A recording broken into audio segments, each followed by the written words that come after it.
नमस्कार, मैं नीरज अग्रवाल और मेरे साथ हैं एजी सर। आज हम आपके सामने लेके आए हैं जेई एडवांस 2023 के पेपर 2 के सॉल्यूशंस। अगर पेपर टू को देखा जाए तो पेपर 1 के कंपेरेटिवली काफ़ी इजी था। पेपर वन काफ़ी कैलकुलेटिव भी था। पेपर 2 में कैलकुलेशंस भी ज़्यादा नहीं है, कंपेरेटिवली क्वेश्चंस का लेवल भी आसान है। तो बिना समय गंवाए अपन स्टार्ट करते हैं पेपर 2 के सॉल्यूशंस।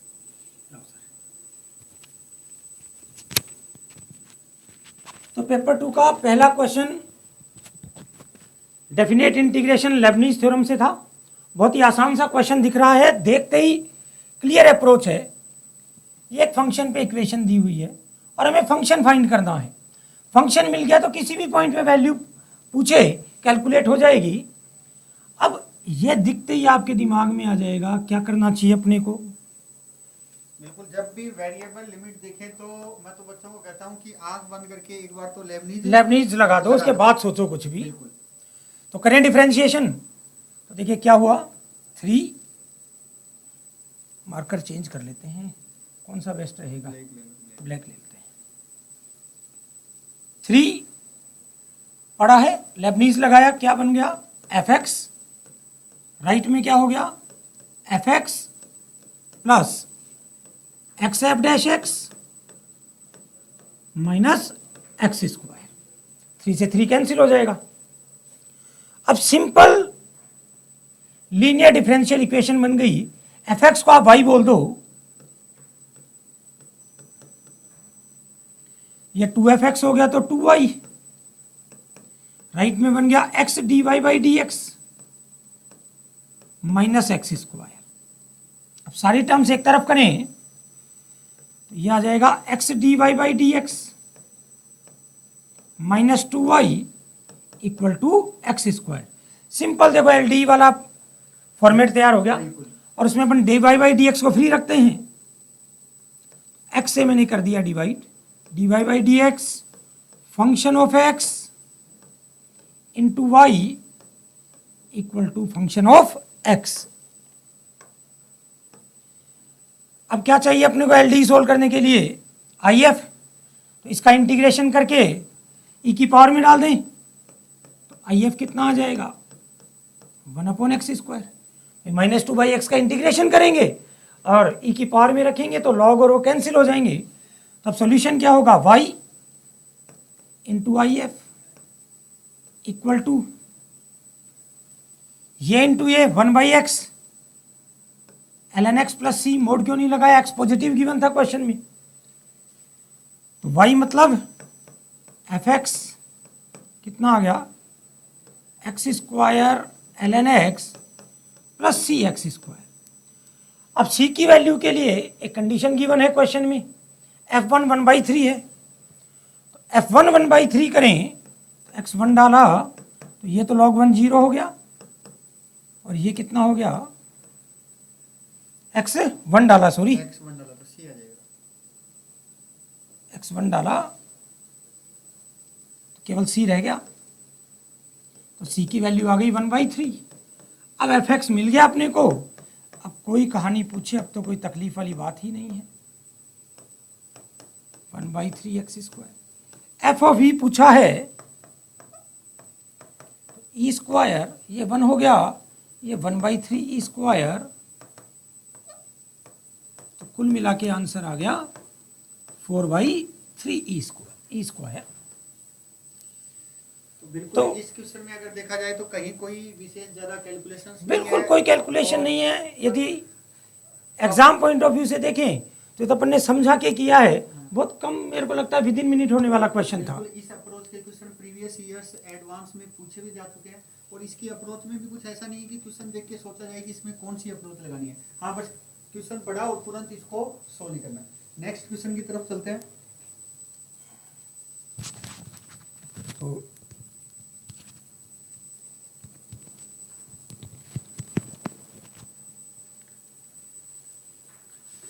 तो नेक्स्ट क्वेश्चन प्रोबेबिलिटी से था। प्रोबेबिलिटी का अच्छा खासा वेटेज जैसा कि हर साल रहता है। Consider an experiment of tossing a coin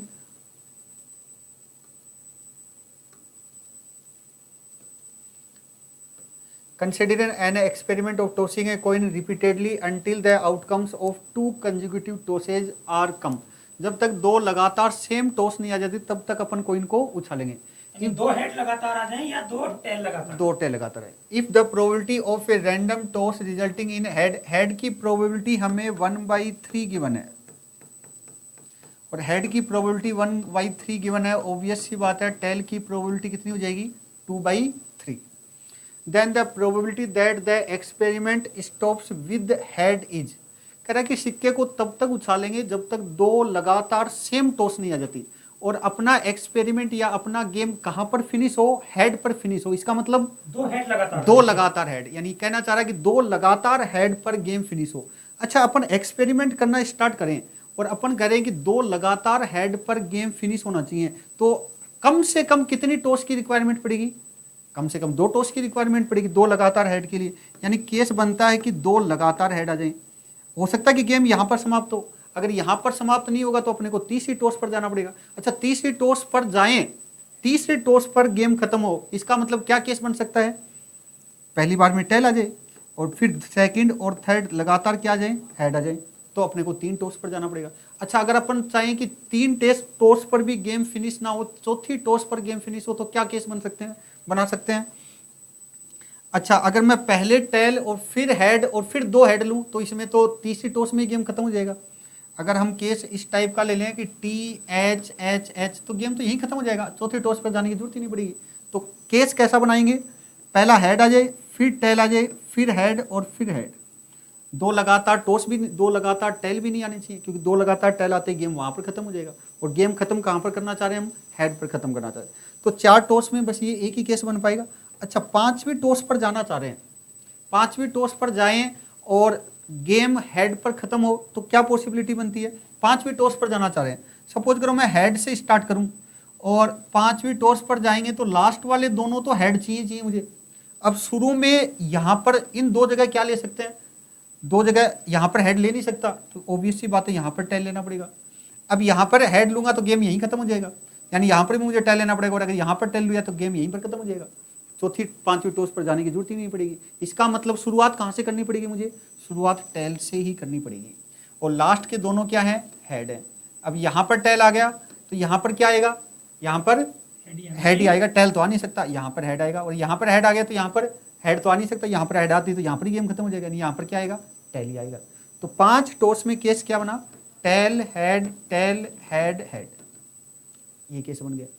अब यहां से अगर देखें कि अगर अपन इवन नंबर में टॉस करा रहे हैं तो अपने को स्टार्टिंग हेड से करनी पड़ रही है, और अगर ओड नंबर में करा रहे हैं तो अपने को स्टार्टिंग टेल से करनी पड़ेगी। तो अगर अपन 6 टॉस की तरफ जाएं तो शुरुआत कहां से करनी पड़ेगी? हमें हेड से करनी पड़ेगी।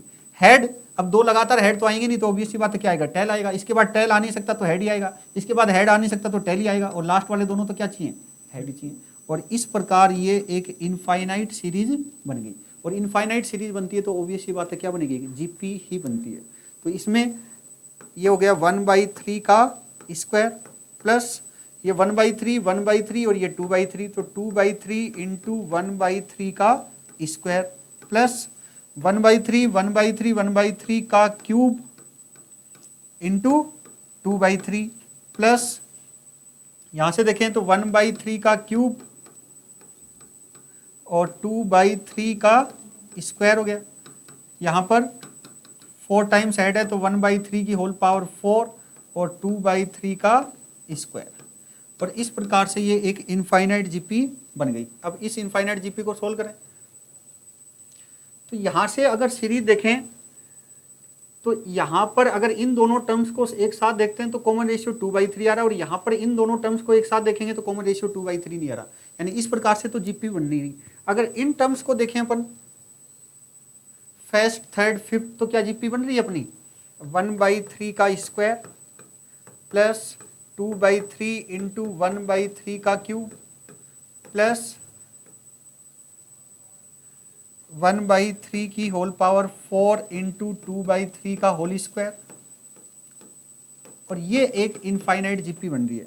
इसी प्रकार इसकी सेकेंड टर्म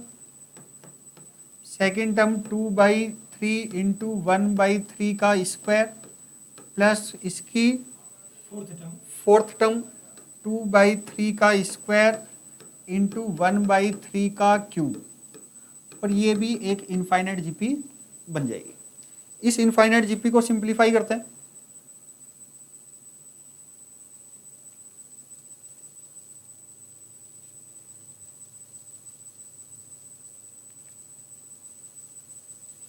इस इनफाइनाइट जीपी को सिंप्लीफाई करते हैं तो first term 1/9 upon common ratio 1/3 और 2/3 2/9 प्लस इस इनफाइनाइट जीपी में पहला term 2/27 upon 1 minus common ratio, second term में फर्स्ट टर्म का डिवाइड करेंगे तो 1/3 और 2/3 2/9।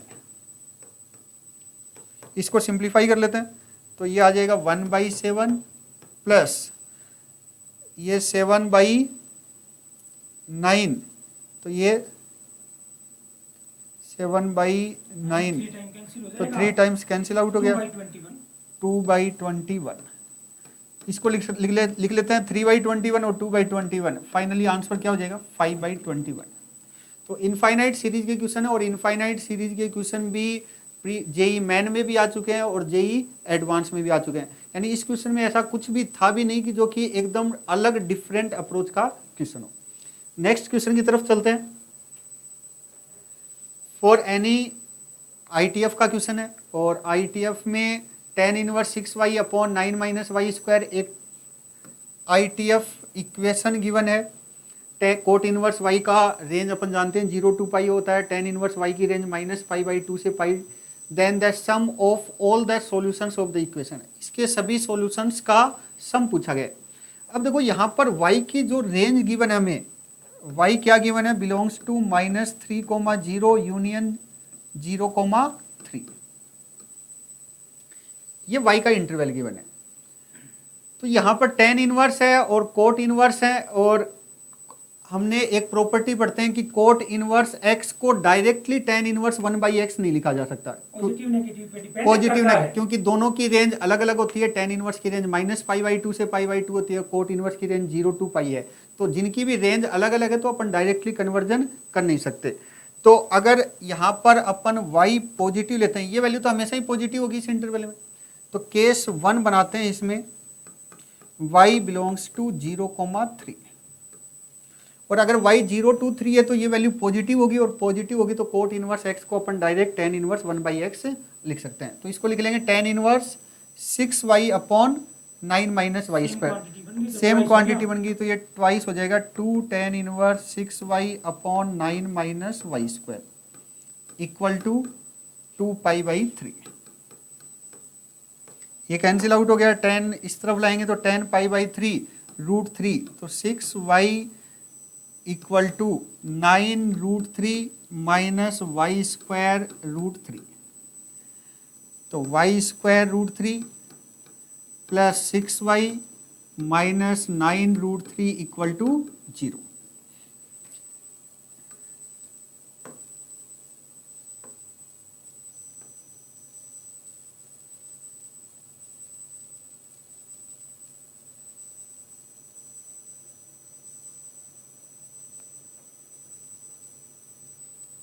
आसान सी क्वाड्रेटिक बन गई, आसान सी क्वाड्रेटिक बन गई, और इसको तो इजीली सिंप्लीफाई कर लेते हैं। यहाँ पर y equal to -b plus minus under root, ये 36 माइनस 4ac, तो ये हो जाएगा 108 अपॉन 2 √3, तो ये 144 12 हो जाएगा। प्लस का साइन लेंगे तो 6 अपॉन 2 √3, और नेगेटिव साइन लेना नहीं है क्योंकि y तो 0 से 3 के बीच में, नेगेटिव साइन लेंगे तो इस इंटरवल में नेगेटिव वैल्यू आएगी अपने को √3 आ गया, तो यहाँ से √3 एक सॉल्यूशन आ गया, y belongs equal to interval में आ रहा है तो ये कंसीडर भी किया जाएगा। बिल्कुल।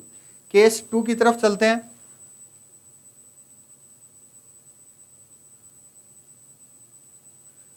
केस 2, y बिलोंग्स टू -3,0, और अगर y -3,0 में है तो ये वैल्यू देख सकते हैं, ये वैल्यू नेगेटिव होगी, और नेगेटिव होगी तो ये डायरेक्ट तो टेन इनवर्स में कन्वर्जन होगा नहीं, क्योंकि ये वैल्यू तो देगा पाई बाई 2 से पाई के बीच में नेगेटिव हो गया तो, और टेन इनवर्स नेगेटिव वैल्यू पर देगा माइनस पाई बाई 2, तो पाई ऐड करना पड़ेगा। तो बिल्कुल, तो इसमें पाई ऐड करके रेसिप्रोकल करेंगे अपन, तो ये इक्वेशन बन जाएगी 2 टाइम्स टेन इनवर्स 6y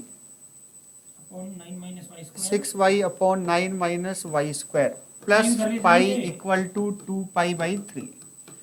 ये इस तरफ आएगा तो माइनस पाई बाई 3, 2 का डिवाइड कर देंगे तो माइनस पाई बाई 6, और 10 भी इधर ले आएंगे तो minus 1 by root 3 equal to 6y upon 9 minus Y square. इसको सिंप्लीफाई करें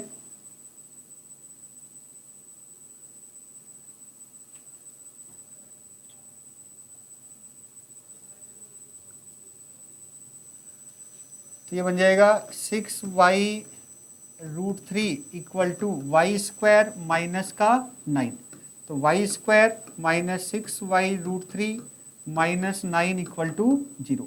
यहाँ से भी एक सिंपल सी क्वाड्रेटिक इक्वेशन बन गई, इसको सिंप्लीफाई करेंगे तो y equal to minus b plus minus b square minus 4ac upon 2a। तो ये 144 प्लस का, तो प्लस साइन लेंगे तो पॉजिटिव वैल्यू आएगी, वो अपने को तो -3 से 0 के बीच में चाहिए, तो नेगेटिव साइन लेते हैं, नेगेटिव साइन से -12/2, तो ये 3 रूट 3 माइनस 6। यहाँ से एक सॉल्यूशन ये आ गया और उधर से एक सॉल्यूशन रूट 3 था, दोनों का सम करेंगे तो आंसर आ जाएगा 4 रूट 3 माइनस 6। तो अभी तक अपन ने 3 क्वेश्चंस का सॉल्यूशन देखा जी सर, और इसमें ऐसा कुछ था नहीं था, स्ट्रेट फॉरवर्ड क्वेश्चन थे कि सोचना पड़े क्वेश्चन में। कैलकुलेशन भी कोई ऐसी नहीं थी कि माथा पच्ची वाली कैलकुलेशन है, तो स्कोरिंग क्वेश्चन थे तीनों के। बिल्कुल, वरना जनरली एडवांस में ये होता है कि क्वेश्चन पढ़कर पहले तो ये सोचा जाता है कि अप्रोच क्या लगेगी, उसके बाद सिर्फ, तो ये तीनों क्वेश्चन ऐसे थे कि इसमें अप्रोच सोचने की जरूरत नहीं थी, बस सीधा पेन चलाकर अपने को सॉल्यूशन तक पहुंचना था, आंसर तक सोचने में टाइम खराब होना चाहिए था इस क्वेश्चन में, ना कैलकुलेशन, और कैलकुलेशन भी इजी कैलकुलेशन। नेक्स्ट क्वेश्चन की तरफ चलते हैं।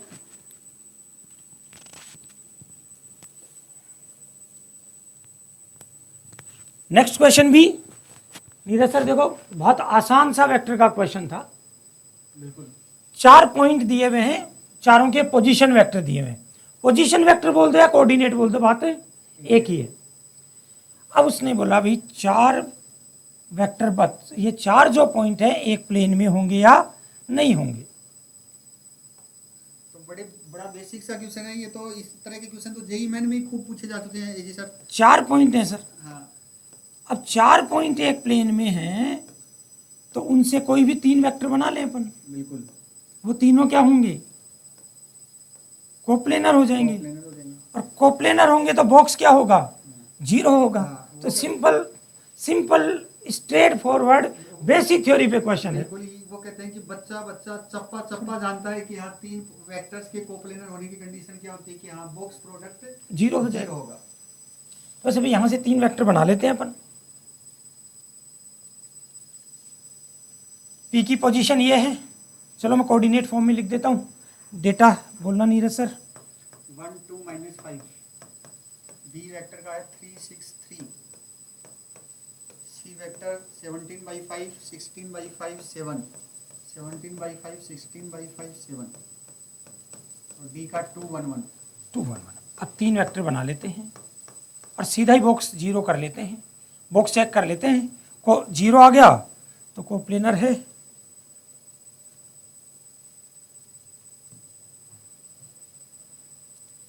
देखो पी क्यू वेक्टर कितना हो गया, 2i cap 4j cap 8k cap, coefficient ही तो लिखते हैं। पी आर कितना हो गया, 17/5 - 1 12/5, 16/5 - 2 6/5, 7 minus minus plus 12। P S vector कितना हो गया, 2 - 1 1, 1 - 2 -1, 1 - 5 -6। ये box of P Q P R and P S हो गया। अब ये 0 आ गया तो कोप्लेनर हो गए चारों पॉइंट, 0 नहीं आया तो कोप्लेनर नहीं है। कर लेते हैं सोल्व।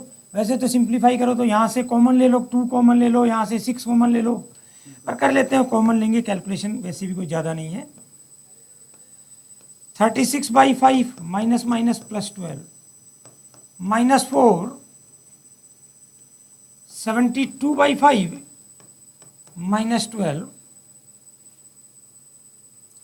प्लस 8 -12/5 -6/5 कितना हो गया नीरज सर? 60 2 इंटू 96/5 5 सब में आएगा तो इसको कैलकुलेट नहीं करते एक बार, तो 12 माइनस 48/5 -60 12/5 माइनस आ जाएगा कॉमन, 8 इंटू 18/5। अब देखो फालतू कैलकुलेशन से कुछ तो बचते हैं। 48 कॉमन ले ले, बिल्कुल 48 उधर आ जाएगा क्या? 48 इधर नहीं आएगा, 16 नहीं आ पाएगा, तो 16 ले लेते हैं कॉमन, यहाँ से 2 और 8 16 आ जाएगा sir common.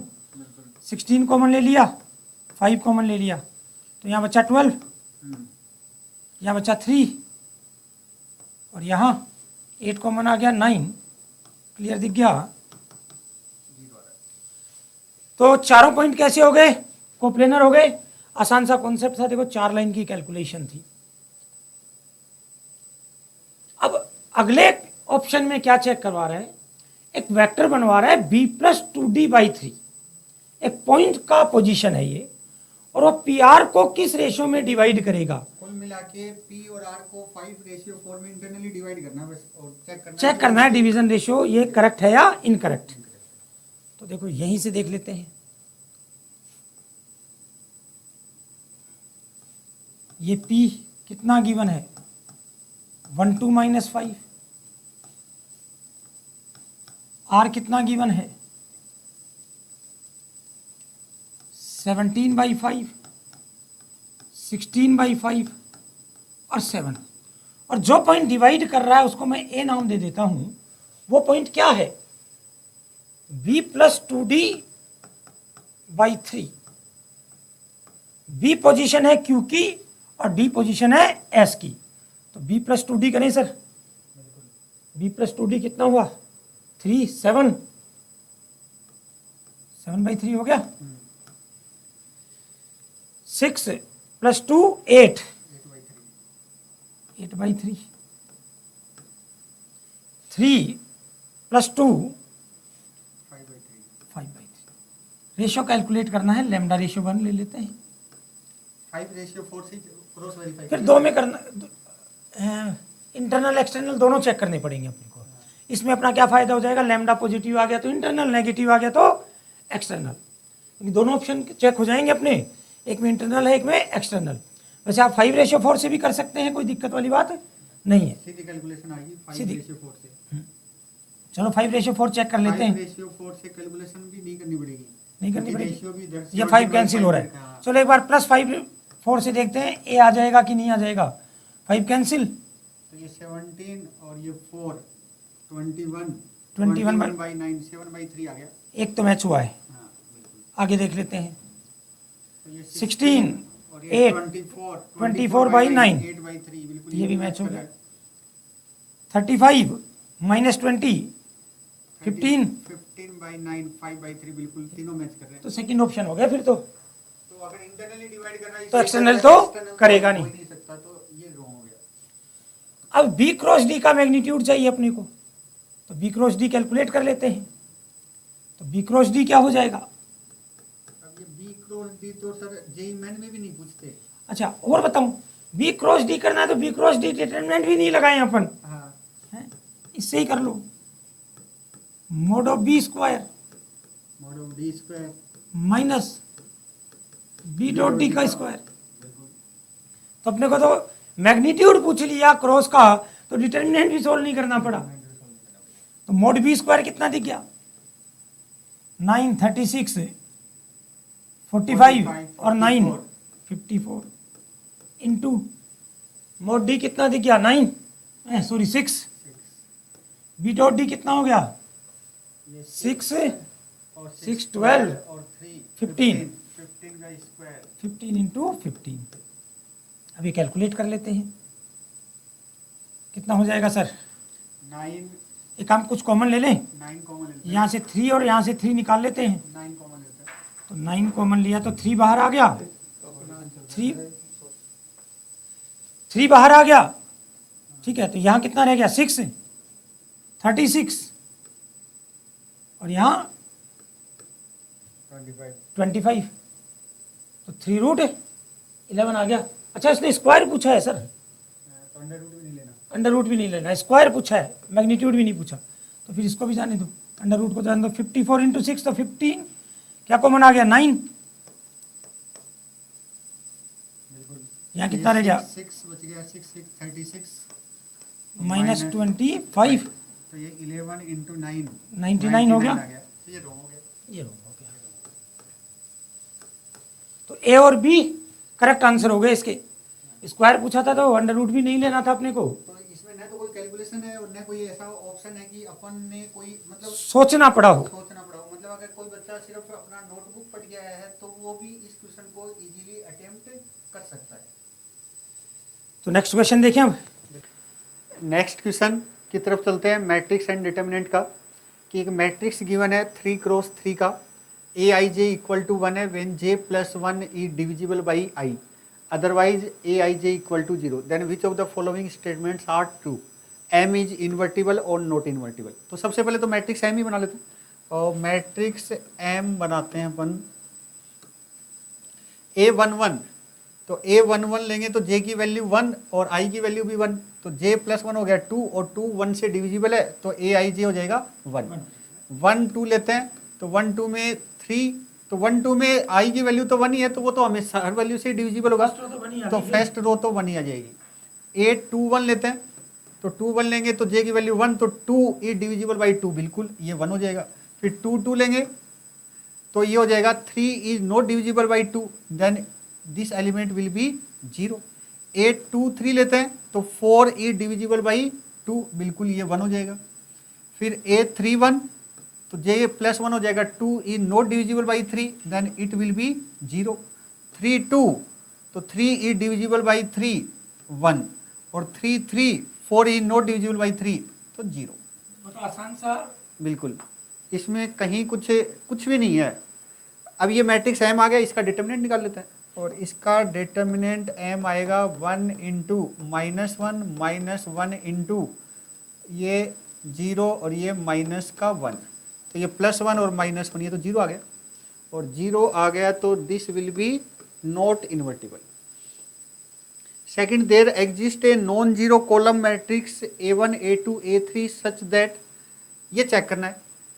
Matrix M given है और A1 A2 A3 non zero column matrix है, तो अगर इस मैट्रिक्स से अपन माइनस कॉमन ले लें तो बाहर आ जाएगा m into A1 A2 A3 equal to minus A1 A2 A3।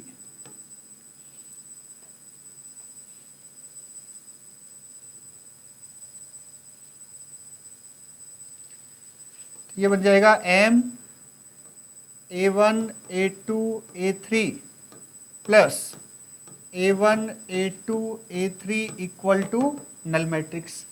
इसमें अगर देखा जाए तो A1 A2 A3 column matrix है, ये कॉमन आ जाएगा और इस तरफ बच जाएगा m प्लस I, और इन दोनों मैट्रिक्स का प्रोडक्ट क्या है, एक जीरो मैट्रिक्स है। और प्रोडक्ट में अपन एक प्रॉपर्टी पढ़ते हैं कि अगर दो मैट्रिक्स का प्रोडक्ट एक नल मैट्रिक्स है and if determinant A not equal to 0 then B will be 100% null matrix, और if determinant A equal to 0 then B will be any matrix. कोई जीरो मैट्रिक्स भी हो सकता है और नॉन जीरो मैट्रिक्स भी हो सकता है। तो सबसे पहले अपन m प्लस I को ही कैलकुलेट कर लेते हैं। m प्लस I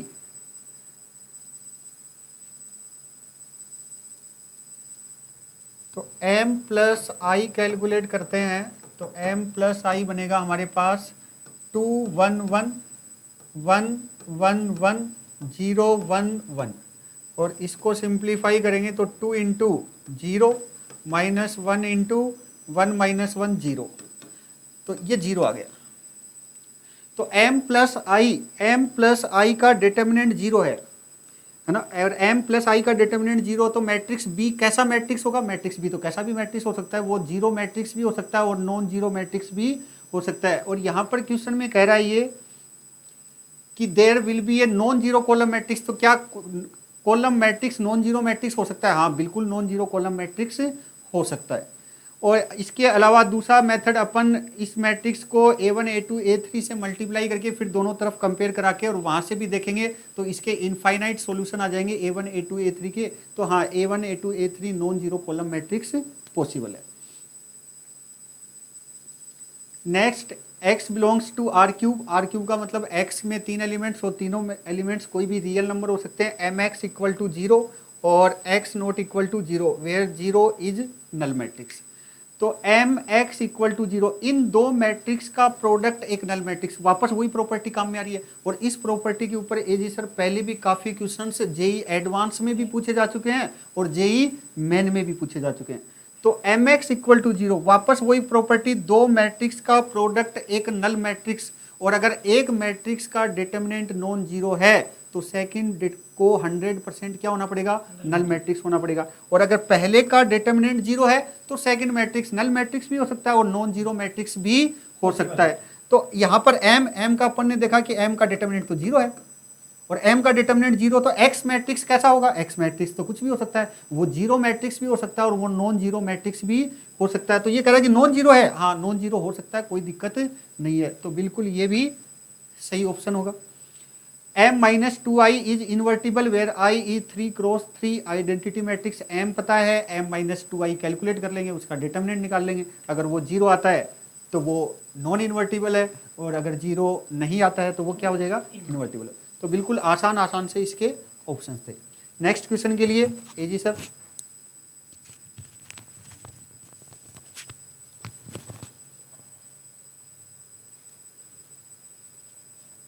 अगला क्वेश्चन, फंक्शन कंटिन्यूटी डिफरेंशिएबिलिटी को यूज करके बनाया हुआ है। fx एक फंक्शन गिवन है, यहाँ ये सिंबल ग्रेटेस्ट एक्स का है। अब इन स्टेटमेंट्स में अपने को पता करना है कि कौन सा स्टेटमेंट ट्रू है। पहला ऑप्शन देखिए तो क्या बोला, 0 से 1 में किए कितने पॉइंट पर डिसकंटिन्यूअस है, ये पता करना है। नहीं सर, अब देखो बिना पेन उठाए आपको दिख रहा है, ये कैसा? कंटिन्यूअस। ये भी कैसा? कंटिन्यूअस। ये डिसकंटिन्यूअस हो सकता है। तो ये डिसकंटिन्यूअस कहाँ होगा? 0 से 1 में, जहां पर इसकी वैल्यू इंटीजर होगी। सिंपल कहानी, इस इंटरवल में 1/4, 1/2, 3/4, बस वन ओपन इंटरवल है, 1 पे बात नहीं करनी है। अब सिंपल प्रॉपर्टी आपने पढ़ी है, एक डिसकंटिन्यूअस और एक कंटिन्यूअस फंक्शन है। यदि डिसकंटिन्यूअस फंक्शन की लिमिट्स फाइनाइट हो और उस जगह साथ वाला कंटिन्यूअस 0 हो जाए इस पॉइंट पे, तो उसमें चेक करने की जरूरत नहीं है, कंटिन्यूअस बना के जाता है। कंटिन्यूअस बना के जाएगा। तो 1/4 पे कंटिन्यूअस बना जाएगा, 1/4 पर कंटिन्यूअस जाएगा, 1/2 पर भी कंटिन्यूअस जाएगा फिर तो बस, और 3/4 पर डिसकंटिन्यूअस। तो fx डिसकंटिन्यूअस हो गया। ये तो बड़ा आसान क्वेश्चन हो गया सर। इसमें तो कहीं पहला ऑप्शन में तो कोई दिक्कत वाली बात ही नहीं थी। तो मतलब एक नंबर तो बच्चा झटके के साथ ही ले झटके सकता के है। साथ ही ले सकता था, मतलब बिना पेन उठाए दिख रहा था 1 मार्क्स का काम। तो हाँ। अब अगली में बात करें, वो कह रहा है कि 0 से 1 में कितने पॉइंट पे फंक्शन कंटिन्यूअस तो हो पर डिफरेंशिएबल ना हो। कंटिन्यूअस होना चाहिए बट नॉट डिफरेंशिएबल। तो देखिए इस पे तो डिसकंटिन्यूअस है, तो इस पे बात ही नहीं करनी। अब 1/4 और 1/2 पर ही बात करनी है बस इन पे क्या है, ये कंटिन्यूअस है। Continuous। अब इस पे चेक करते हैं कितने, दोनों पे डिफरेंशिएबल है या एक पे। तो 1 पॉइंट आएगा तो करेक्ट ऑप्शन है, 2 आ गए तो गलत ऑप्शन है। तब सिंपल डिफरेंशिएबिलिटी चेक कर लेते हैं इसकी। देखो LHD RHD से ही कर लें। या डेफिनेशन डिफाइन करके कर लें? दोनों ही तरीके कैलकुलेशन तो किसी में ज़्यादा होगी है नहीं। हाँ, तो डिफरेंशिएशन से कर लेते हैं। LHD RHD से कर देते हैं, या तो या डिफरेंशिएशन से कर लेंगे, तो आगे देखो अपना ये भी काम हो जाएगा। एक ऑप्शन में मिनिमम वैल्यू भी चल रही है। बिल्कुल बिल्कुल। इस एफ को अपन डिफाइन कर लेते हैं।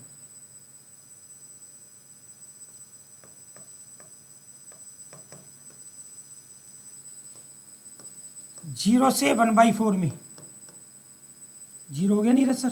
बिल्कुल। 1/4 से 1/2 में ग्रेटेस्ट फॉर एक्स कितना हो गया? 1। ग्रेटेस्ट तो 1 हो जाएगा। ये x माइनस 1/4 का होल स्क्वायर इंटू 1/4 था क्या? 1/4 का whole square into x minus 1/2। 1/2 से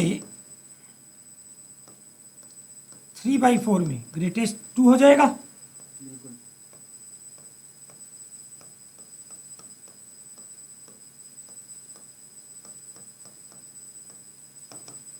और 3/4 से 1 में ग्रेटेस्ट 3 हो जाएगा।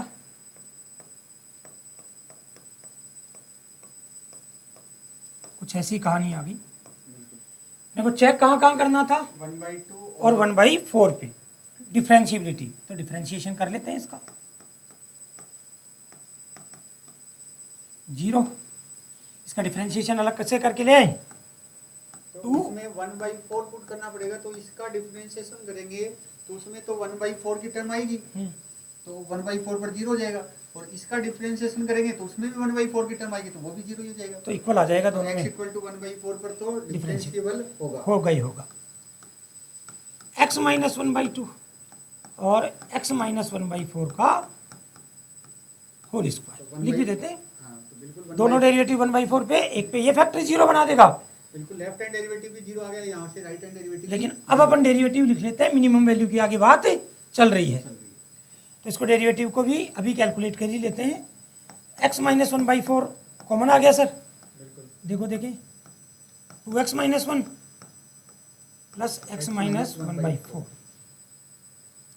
तो डेरिवेटिव आ गया x माइनस 1/4 और 3x माइनस 5/4। ये 1/4 टू 1/2 में 1/4 से 1/2 में, ये 0 से 1/4 में, इक्वल वाले हट ही जाते हैं। बस इसमें तो क्या 2 ही तो लगना है, बाकी क्वांटिटी तो सेम ही है।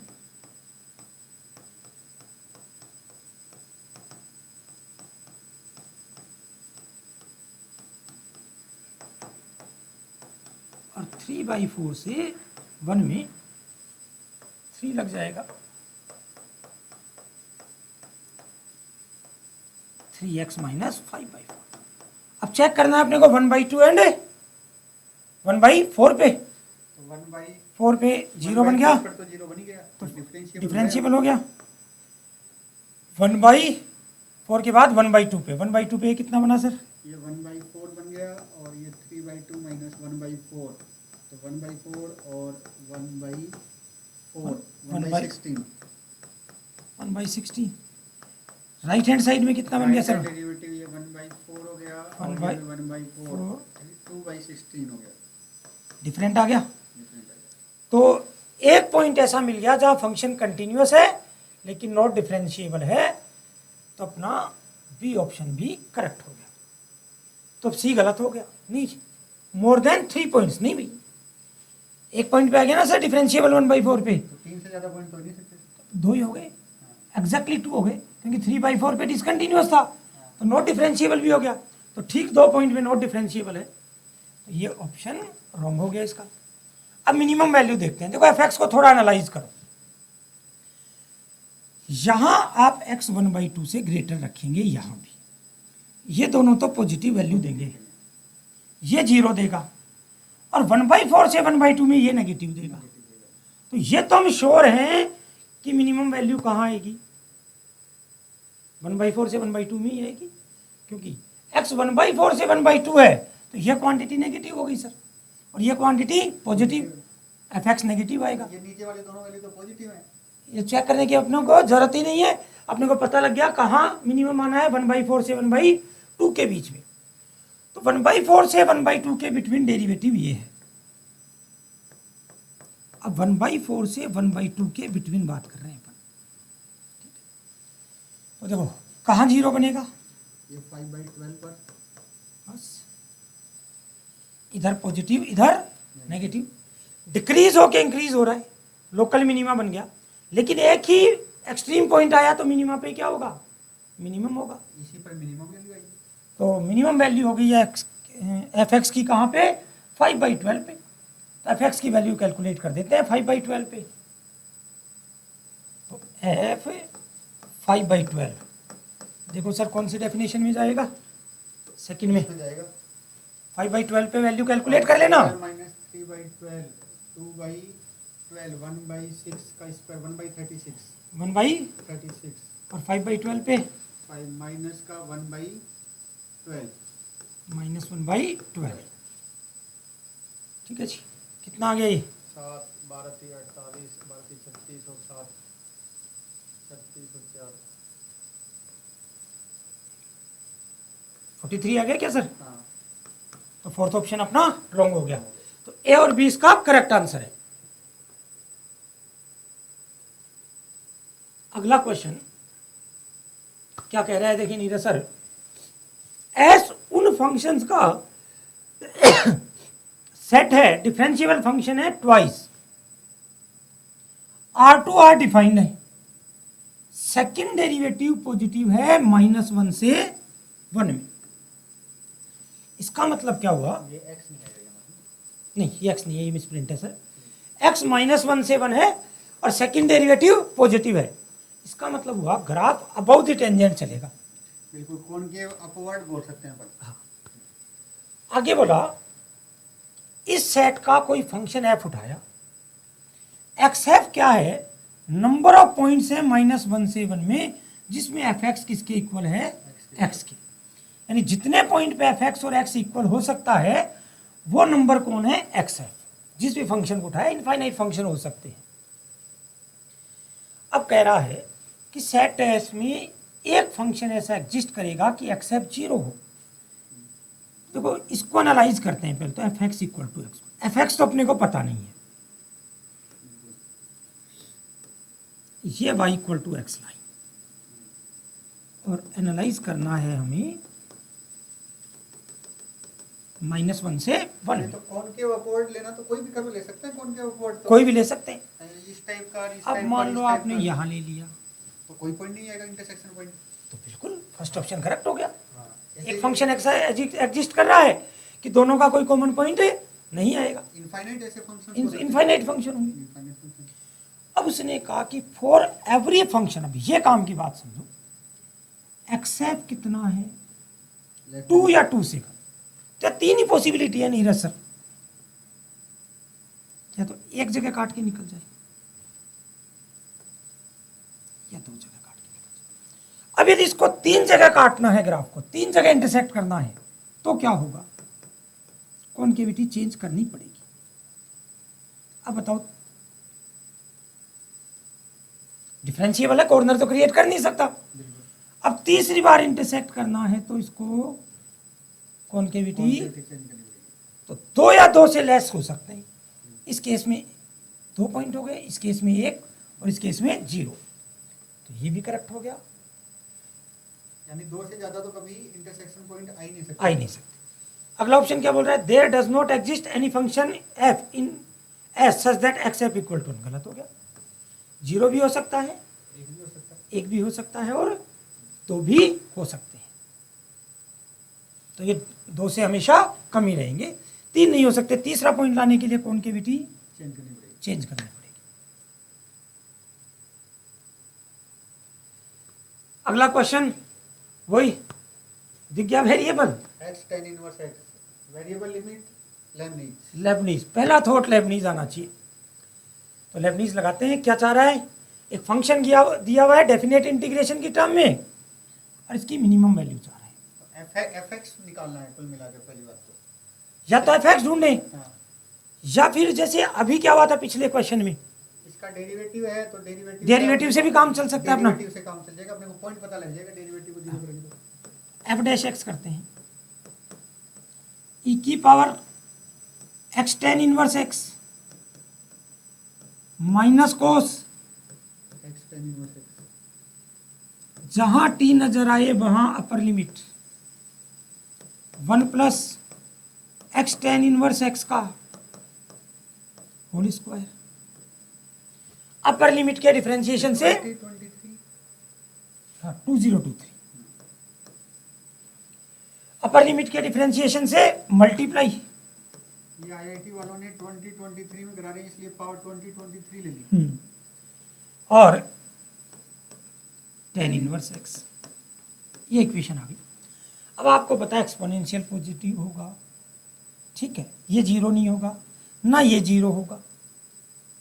जीरो सिर्फ यही हो सकता है, ना तो ये जीरो होगा ना ये, अपॉन में तो वैसे ही जीरो नहीं आएगा, न्यूमरेटर इसका जीरो हो नहीं सकता।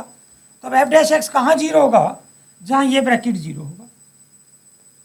अब इसको जीरो कर देते हैं,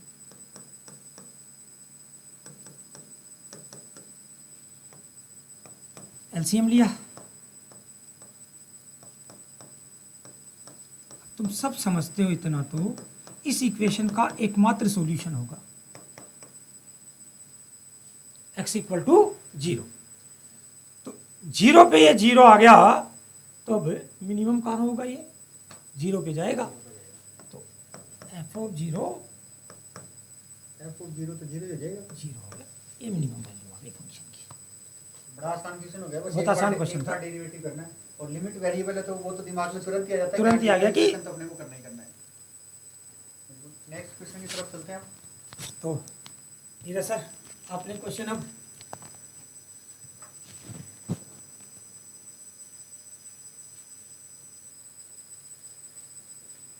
तो नेक्स्ट क्वेश्चन की तरफ चलते हैं। डिफरेंशियल इक्वेशन का क्वेश्चन है और डिफरेंशियल इक्वेशन का क्वेश्चन देखते ही लग रहा है कि हाँ ये तो एलडी का क्वेश्चन है ना। उस क्वेश्चन में भी एलडी बनी थी सीधी। हाँ बिल्कुल एलडी का क्वेश्चन है। y2 की वैल्यू 7 है, maximum value of the function पूछा गया है। तो यहाँ से dy by D x minus 2x upon x square minus 5 into Y equal to x square minus 5 का इधर डिवाइड कर देंगे तो minus 2x into x square minus 5। सीधा सीधा दिख गया सर, आई एफ तो सीधा एक्स स्क्वायर माइनस 5 आ गया। बिल्कुल, इसको टी मान लेंगे तो ये इसका डेरिवेटिव में जाएगा, तो e की power minus ln x square minus 5, बिल्कुल, और माइनस से अपॉन में आ जाएगा तो 1 अपॉन एक्स स्क्वायर माइनस 5 आ गया। तो 1 अपॉन एक्स स्क्वायर माइनस 5, ये इसका इंटीग्रेटिंग फैक्टर आ गया। इसको y से मल्टीप्लाई कर देंगे इक्वल टू, इसको इससे मल्टीप्लाई करेंगे तो माइनस का 2x dx, तो y upon x square minus 5 equal to x square by 2, तो ये minus x square plus c. और c की वैल्यू निकालने के लिए कंडीशन दे रखी कि y2 इक्वल टू 7, तो यहाँ पर 7 पुट कर देते हैं और यहाँ पर 2 पुट किया तो 4 माइनस का 1, तो ये माइनस का 7 इक्वल टू 2 पुट करेंगे तो माइनस 4 प्लस सी, तो c इक्वल टू माइनस 3, और c माइनस 3 अगर पुट कर देंगे यहाँ पर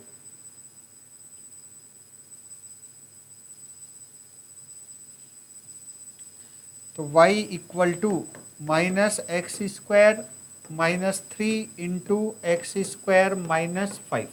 अब तो देखो सर क्वाड्रेटिक का सीधा सा क्वेश्चन हो गया, एक बार एक्स स्क्वायर को टी जैसे सोच लें अपन। बिल्कुल, x square plus 3 x square minus 5, तो इसका रूट माइनस 3 पे और इसका रूट 5 पे, एक बार टी सोच लेते हैं इसको। हाँ इसको टी मान लेते हैं। तो y इक्वल टू क्वाड्रेटिक में कन्वर्ट कर लें, चाहे इसको क्वाड्रेटिक में कन्वर्ट कर लें या फिर इसके रूट्स माइनस 3 और 5 हो गया, मिड पॉइंट आएगा 1 पे। हाँ 3 माइनस 3 और माइनस 5, माइनस 3 और 5 1 पर मिड पे आ जाएगा। हाँ, तो मिड पर ये निकालेंगे तो माइनस ये 4 और ये 1 माइनस 5 माइनस 4, 16 आंसर आ गया। 16 आंसर हो जाएगा। इसको ऐसे समझ में नहीं आता तो एक्स स्क्वायर इक्वल टू कोई भी टी पुट करके इसको क्वाड्रेटिक में कन्वर्ट, कंडीशन लगा लेना, लेकिन T greater than equal to 0। Next question P and C और प्रोबेबिलिटी को मिक्स करके अच्छा क्वेश्चन बनाया गया। Let X be the set of all 5 digit numbers formed using these numbers. Example 2240 is in X. हाँ 222 भी अपने पास, 4 भी है, 0 भी है, तो हाँ तो इस तरह का नंबर अपन कंसीडर कर सकते हैं। वाइल 0 22 444, हाँ ये तो 4 डिजिट का नंबर है। और 44422 इसको तो ले नहीं सकते क्योंकि अपने पास 4 तो 3 टाइम्स है ही नहीं। तो एग्जाम्पल देके बताया गया कि किस तरह का नंबर लिया जा सकता है। मतलब यही ऑब्जेक्ट उठाने, इनको ऑब्जेक्ट के जैसे मानना है। बिल्कुल 2 को मैक्सिमम 3 बार ले सकते हैं, 4 को मैक्सिमम 2 टाइम्स ले सकते हैं, 0 और 1 को एक बार ले सकते हैं। Suppose that each element of x has an equal chance of being selected, कि x कोई भी एक नंबर लिया 5 डिजिट का और उसको प्रत्येक को सिलेक्ट करने के चांसेस कैसे हैं, इक्वल है। p with the conditional probability पूछी गई that an element selected at random is multiple of 20। किसकी प्रोबेबिलिटी पूछी गई है, मल्टीपल ऑफ 20 की प्रोबेबिलिटी पूछी गई है। गिवन दैट इसका मतलब वो इवेंट हो चुकी है, और कौन सी इवेंट हो चुकी है, इज मल्टीपल ऑफ 5। नंबर 5 का मल्टीपल है, ये बात तो हमें पता है, तो उसके 20 के मल्टीपल होने की प्रोबेबिलिटी पूछी गई है।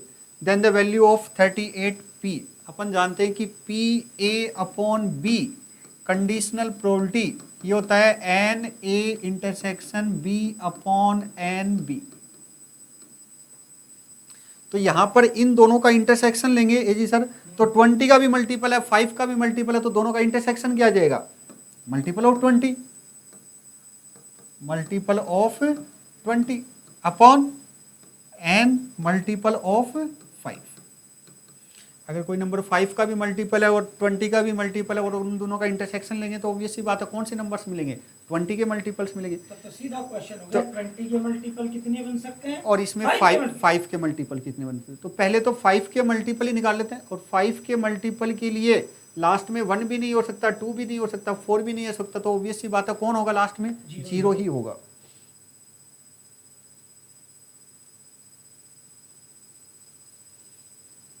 तो लास्ट में तो 0 फिक्स कर दिया। अब 4 नंबर्स और लेने हैं, और 4 नंबर्स यहां से लेने हैं हमें। अब क्या क्या पॉसिबिलिटी बनती है, 1 222 और 44, 4 नंबर लेने हैं। तो क्या क्या केस बना सकते हैं अपन, 3 टाइम्स 2 ले सकते हैं, और एक टाइम क्या ले सकते हैं, 1 भी ले सकते हैं और 4 भी ले सकते हैं। तो 1 भी ले सकते हैं और 4 भी ले सकते हैं। ये तो होगी बात जब 3 टाइम्स 2 लिया। अगर 2 टाइम्स 2 लेते हैं तो पॉसिबिलिटी क्या क्या बनती है, 2 बार 4 ले सकते हैं और एक बार 1 और एक बार 4 लिया जा सकता है। इसके अलावा और कोई पॉसिबिलिटी नहीं बनती। अगर एक बार 2 लेते हैं तो क्या क्या पॉसिबिलिटी बनती है, 2 टाइम्स 4 ले लें और 1 टाइम्स 1 ले लें। इसके अलावा तो और कोई पॉसिबिलिटी बनेगी नहीं। तो यहाँ से इनको अरेंज करने के तरीके 4 फैक्टोरियल अपॉन 3 फैक्टोरियल 4 नंबर्स। इसको अरेंज करने के तरीके 4 फैक्टोरियल अपॉन 3 फैक्टोरियल 4 नंबर। इसको अरेंज करने के तरीके 4 फैक्टोरियल अपॉन 2 फैक्टोरियल 6 केस। इसको 4 factorial upon 2 factorial 12, 4 factorial upon 2 factorial 12, 24 30 34 38, ये आ गया 38।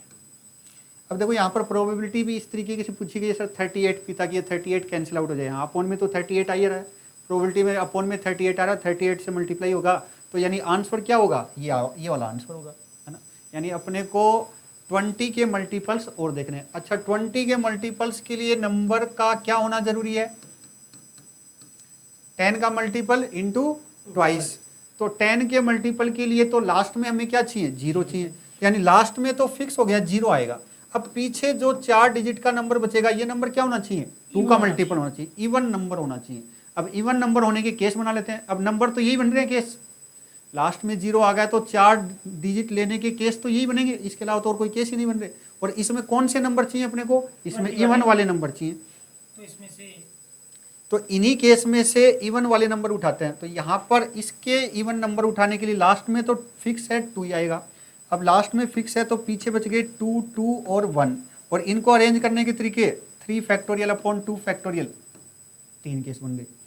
इसकी बात करें तो इसमें तो कोई भी आई लास्ट में, तो इससे तो सारे ही इवन नंबर बनेंगे। तो 4 फैक्टोरियल अपॉन 3 फैक्टोरियल, 4 केस इसके बन गए। इसकी बात करें तो इसमें भी सारे इवन ही बनेंगे। तो 4 factorial upon 2 factorial 4 factorial upon 2 factorial, 6 case इसके बन गए। इसकी बात करें तो इसमें इवन चाहिए तो यहाँ पर वापस 2 केस बनेंगे अपने पास, लास्ट में 2 भी आ सकता है और लास्ट में 4 भी आ सकता है। तो एक बार तो लास्ट में 2 फिक्स कर देता हूँ और एक बार लास्ट में 4। लास्ट में 2 फिक्स कर दिया तो अपने पास पीछे बच गए 2 1 4 और इनको अरेंज करने के तरीके 3 फैक्टोरियल। लास्ट में 4 फिक्स किया तो पीछे बच गया 2 2 1 और इनको अरेंज करने के तरीके 3 फैक्टोरियल अपॉन 2 फैक्टोरियल 3। तो ये 6 और 3 इसके केस आ गए 9। इसके केस इसमें भी वही केस, 2 केस बनेंगे, एक बार लास्ट में 2 फिक्स किया और एक बार लास्ट में 4 फिक्स कर देते हैं। 2 फिक्स किया तो यहाँ पर 4 4 1 को अरेंज करना है और 4 फिक्स कर दिया तो 2 4 और 1 को फिक्स करना है। इनको अरेंज करने के तरीके 3 फैक्टोरियल और इनको 3 फैक्टोरियल अपॉन 2 फैक्टोरियल 3 केस। तो 9 केस इसके हो गए। तो 18 24 28 और 3 31। तो आंसर कितना हो जाएगा? 31 आंसर हो जाएगा। 31 इसका आंसर हो जाएगा। तो प्रोबेबिलिटी का क्वेश्चन था लेकिन पीएनसी मिक्स था, लेकिन कहीं भी कैलकुलेशन में उलझाने वाला काम नहीं है। कॉन्सेप्चुअल भी नहीं थी, हाँ थोड़ा सा कॉन्सेप्ट हाँ अच्छा था, और कंडीशनल प्रोबेबिलिटी के ऊपर और पीएनसी को मिक्स करके अच्छा क्वेश्चन बनाया था। तो अभी अपन ने 10 क्वेश्चंस देखे। 10 क्वेश्चन में किसी भी क्वेश्चन में कैलकुलेशन में उलझाने वाला काम, स्ट्रेट फॉरवर्ड क्वेश्चन, समझ आने वाले क्वेश्चन हाँ, देखते ही समझ आ रहा था अप्रोच हाँ कैसे तो करना कोई है। भी अपन इसमें मैं तो कहता हूँ कि किसी भी क्वेश्चन को मैं डिफिकल्टी लेवल में तो नहीं ले जा सकता, मॉडरेट तक भी नहीं जा सकते अपन। हाँ, एडवांस हाँ, इंटरव्यू से प्रिपरेशन कर रहा है बच्चा, हाँ तो बिलो मॉडरेट ही अपन बोलेंगे। बिल्कुल easy to moderate questions to की moderate। कैटेगरी में इनको डाला जा सकता है। तो 10 क्वेश्चन 10 के 10 स्कोरिंग क्वेश्चंस थे। अगर बच्चा कॉन्फिडेंस के साथ कूल माइंडेड होकर बैठता है और उसने पिछले 1 साल 2 साल अगर अच्छी तरीके से मेहनत की है तो वो इजीली इन 10 क्वेश्चंस को अटेम्प्ट कर सकता था और टाइम कंज्यूमिंग भी क्वेश्चंस नहीं थे। नेक्स्ट क्वेश्चन के लिए हमारे साथी फैकल्टी मेंबर्स आपसे मिलेंगे। हेलो एवरीवन, आई होप आप सभी ठीक है। पेपर 2 के कुछ क्वेश्चंस बचे हुए थे जिनमें क्वेश्चन नंबर 11 से स्टार्ट करते हैं। इस क्वेश्चन को अगर आप पढ़ते हैं तो इसमें क्लियरली लग रहा है कि यार कोऑर्डिनेट ज्योमेट्री का सवाल है, रेगुलर पॉलीगन से रिलेटेड क्वेश्चन है। और ऐसे क्वेश्चंस को हम कॉम्प्लेक्स नंबर में nth रूट ऑफ यूनिटी वाला जो कॉन्सेप्ट है उससे भी डील करते हैं। और इसमें क्या बोल रहा है कि जो रेगुलर ऑक्टागन है उसके 8 वर्टिसेस, जो सर्कल है उसकी सर्कमफेरेंस पे लाई कर रहा है, ठीक है। तो इसमें जो पूछा है वो पोजीशन से रिलेटेड कम है और डिस्टेंस या लेंथ से रिलेटेड ज़्यादा है, तो हम अपने हिसाब से आइडियल डायग्राम ले सकते हैं। तो सर्कल जो है ऐसे ले लेते हैं जिसका सेंटर कहाँ पे है, ओरिजिन पे है, और रेडियस कितना है इसका 2 है। अब इस पर रेगुलर ऑक्टागन लेना है तो ये वर्टेक्स A1 ले लेते हैं, ये A2 ले लेते हैं, ये A3 ले लेते हैं, A4 ले लेते हैं, ये A5 है, ये A6 है और ये क्या है A7 और ये क्या है A8 है। अब सवाल के हिसाब से अगर हम देखें, कॉम्प्लेक्स नंबर हमें पता है, उसके हिसाब से देखें तो जो ये 8 वर्टिसेस है, ये 8 वर्टिसेस, ये जो कॉम्प्लेक्स इक्वेशन है कौन सी, z की पावर 8 बराबर 2 की पावर 8, इसके जो 8 रूट्स हैं उनको डिनोट करेगा। मतलब इसके जो 8 रूट्स हैं वो A1 से लेकर A8 तक जो 8 वर्टिसेस है उन 8 वर्टिसेस के कोऑर्डिनेट्स को रिप्रेजेंट करेगा, उन 8 पॉइंट्स को रिप्रेजेंट करेगा। और इसके जो रूट्स है वो क्या है, एक 2 है, एक 2 अल्फा स्क्वायर, ऐसे 2 अल्फा की पावर 7 होगा। इसको हम फर्दर क्या लिख सकते हैं, दिस विल बी z की पावर 8 माइनस 2 की पावर 8 बराबर z minus 2 into Z minus 2 alpha, z minus 2 alpha square, और ये चलेगा z माइनस 2 अल्फा की पावर 7। अब यहाँ पे इसको फैक्टर्स की फॉर्म में लिख दिया। इसके बाद में अगर पॉइंट P को मैं ऐसे लेट कर लूँ, पॉइंट P जो है वो z है, तो PA1 के बारे में अगर बात करें तो that is nothing but it is z minus 2 का मॉड। ऐसे ही पॉइंट अगर P z है और जो A2 है वो क्या होगा 2 अल्फा होगा, तो PA2 को मैं सिंपली ऐसे लिख सकता हूँ z माइनस 2 अल्फा। और ऐसे चलते चलते अगर मैं PA8 की बात करूं तो it will be nothing but it is z minus 7 alpha की power, sorry this is 2, z minus 2 into alpha की पावर 7, ये हो जाएगा। तो हमें पता है कि जो पूछा है वो ये वाला एक्सप्रेशन है और हमें ये पता है, तो हम क्या कर सकते हैं,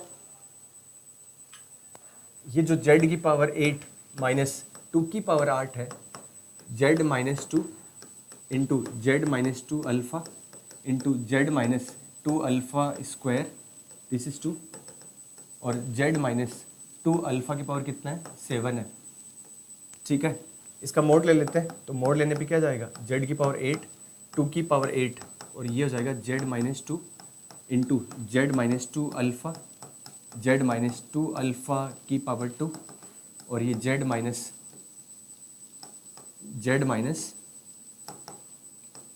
2 इंटू अल्फ़ा की पावर 7। ये सिंपली आप समझ सकते हो, दिस इज़ PA1, ये क्या है आपका PA2 है, ये क्या है PA3 है, और दिस इज़ PA8 है। राइट हैंड साइड को मैक्सिमाइज़ करना है, तो मतलब लेफ्ट हैंड साइड को मैक्सिमाइज़ कर दो, इसकी जो मैक्सिमम वैल्यू होगी वही वो होगी। तो इस वाले पोर्शन को देखिए, कंसिडर करते हैं इस वाले पोर्शन को, हम ऐसा लिख सकते हैं z की पावर 8 माइनस 2 की पावर 8, और जो मॉडुलस इनइक्वलिटी है उसके आधार पे ऐसा कर सकता हूँ z की पावर 8, और ये कितना आ जाएगा प्लस 2 की पावर 8, ऐसा कर सकता हूँ। तो ये कितना आ जाएगा बच्चे, मॉड z बर ये 8, और दिस इज, या डायरेक्ट लिख देता हूँ, मॉड z कितना है 2 है यहाँ पे, तो ये 2 की पावर 8 आ जाएगा, और ये भी nothing but it is 2 power 8, तो यहाँ से ये कितना हो गया 2 की पावर 9। इसका मतलब इस पोर्शन की मैक्सिमम वैल्यू कितनी है, 2 की पावर 9 है, मतलब ये मैक्सिमम 2 की पावर 9 है, मतलब ये मैक्सिमम क्या हो गया 2 की पावर 9। तो यहाँ से मैं क्या बोल सकता हूँ कि जो प्रोडक्ट है कौन सा, PA1 इंटू PA2 PA8, वो मैक्सिमम जो है 2 की पावर 9 के बराबर आ गया, दैट इज़ 512। तो एक तरीका तो यह है, इसको इस तरह से मैक्सिमाइज किया जा सकता है। दूसरा और ऑप्शन हमारे पास है, इसको ये चेक करना कि मैक्सिमम कितना आएगा, उसके लिए ऐसे कर सकते हैं, और करके z की पावर 8 माइनस 2 की पावर 8, इसको मैं ऐसे लिख सकता हूँ, या लेट कर लीजिए, लेट z बराबर 2 इंटू ई की पावर आल्टा थीटा, ऐसे लिख सकता हूँ, मॉडुलस तो 2 है ही इसका, तो further we can write 2 into E की पावर आल्टा थीटा, ये होल पावर 8 है, ये 2 की पावर 8 है, तो इसको लिख सकता हूँ 2 की पावर 8 इंटू ई की पावर आल्टा थीटा माइनस का 1, दिस इज़ -1। तो फर्दर क्या जाएगा, दिस इज़ 2 पावर 8 इंटू, इसको अगर आपको याद है तो अच्छी बात है, ये डायरेक्टली आप लिख सकते हैं 2 इंटू दिस इज़ 8 थीटा, इसको डायरेक्टली आप लिख सकते हैं 2 इंटू साइन 4 थीटा लिख सकते हैं। ठीक है, आया कैसे, इसको आप सोल्व करोगे, ई की पावर आल्टा 4 थीटा कॉमन ले लीजिए इसमें से, तो ई की पावर आल्टा 4 थीटा माइनस ई की पावर आल्टा 4 थीटा, ऐसा बनेगा। इस ये तो मॉडुलस कितना हो गया 1 आ गया, और उसको देखोगे तो वो 2 आयोटा साइन 4 थीटा बनेगा, और ये आयोटा का मोड 1 हो गया, तो ये 2 साइन 4 थीटा का मैग्नीट्यूड आएगा। हो सकता है 4 थीटा थर्ड क्वाड्रेंट में हो या फोर्थ क्वाड्रेंट में हो, तो ये नेगेटिव हो सकता है, इसलिए मोड लगा के रखो इस पर। तो यहाँ से मैं क्या कर सकता हूँ, दिस इज 2 पावर 8, 2 और आ गया, तो 2 की पावर कितना आ गया 9 आ गया, और ये मोड में कितना आ गया साइन 4 थीटा आ गया। अब साइन 4 थीटा की मैक्सिमम वैल्यू कितनी होगी, ये मैक्सिमम 1 होएगा, तो यहाँ से इसका जो मैक्सिमम वैल्यू है दैट विल बी 2 की पावर 9, मतलब लेफ्ट हैंड साइड मैक्सिमम 2 की पावर 9 है, तो यहाँ पे जो राइट हैंड साइड है वो मैक्सिमम कितना हो जाएगा 2 की पावर 9।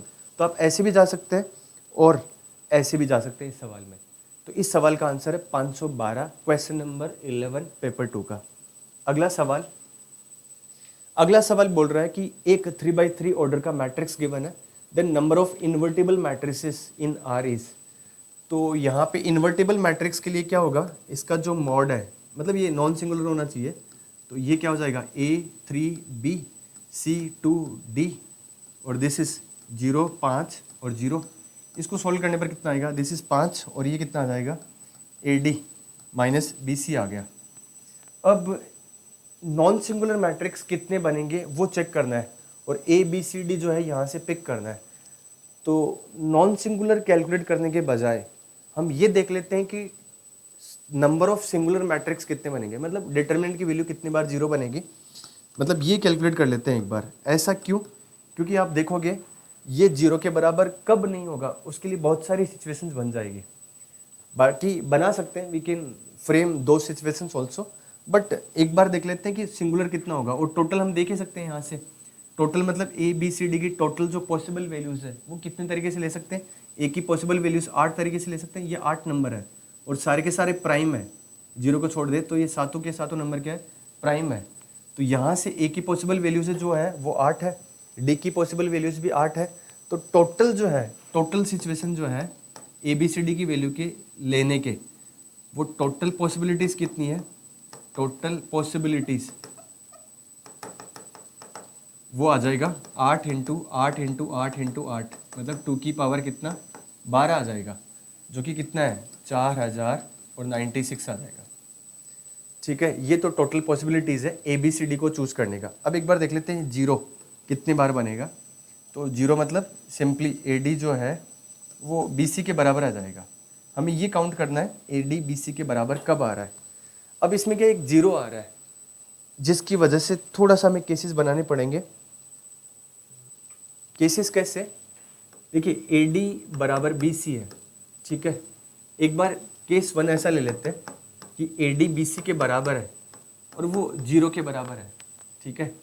अब अगर ये जीरो के बराबर है तो ए और डी में से कोई भी एक जीरो है, कम से कम कोई एक जीरो है तो जीरो के बराबर हो जाएगा, मतलब कम से कम कोई एक जीरो हो सकता है, दोनों भी जीरो हो सकते हैं। तो एक बार टोटल पॉसिबिलिटी देख लेते हैं इस केस में। यहाँ पे ऐसा ले सकते हैं, ए को लेने के 8 तरीके और डी को लेने के भी क्या है 8 तरीके हैं। इन 8 तरीकों में मतलब 8 इंटू 8 तरीकों में वो सारे केस भी आ गए जब ए इंटू डी जीरो बन रहा हो, और वो केस भी आ गए जब ए इंटू डी जीरो ना बन रहा हो। तो जीरो तो कब नहीं बनेगा, जब ए और डी दोनों जीरो नहीं होंगे। तो वो केस तो कितने जाएंगे 7 इंटू 7 तो 7 स्क्वायर हो जाएगा।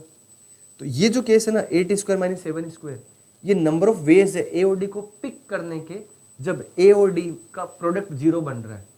अब ये सेम सिचुएशन बी और सी के साथ होगी। तो ए बी सी डी चारों को चूज करने के जो नंबर ऑफ वेज हो जाएंगे वो हो जाएंगे, इसका स्क्वायर कर दो। मतलब ये जो अंदर वाला है नंबर ऑफ वेज है ए और डी को पिक करने के such that A into D zero बन जाए। और सिमिलरली इसमें बी और सी को पिक करने के नंबर ऑफ वेज जो होंगे वो भी क्या होंगे 8 स्क्वायर माइनस 7 स्क्वायर होंगे। तो टोटल वेज ही आ जाएंगे। दिस इज नथिंग बट 15 का स्क्वायर बराबर कितना 225 आ गए। मतलब 225 मैट्रिसेस ऐसे होंगे जिसमें ए डी बी सी के बराबर है और इनकी वैल्यू क्या है जीरो है। अब केस 2 ये देख लेते हैं, कौन सा, कि ए डी बी सी के बराबर है लेकिन जीरो के बराबर नहीं है, ठीक है। अब इस केस में क्या है, दो पॉसिबिलिटीज हम ले सकते हैं, if B not equal to C, ठीक है, या A not equal to C ले लेते हैं, A not equal to D ले लेते हैं। अगर ए और डी बराबर नहीं है तो आप एक चीज़ देखिए, सवाल के हिसाब से इसमें 8 नंबर है जिसमें एक जीरो है और 7 प्राइम नंबर है, ठीक है।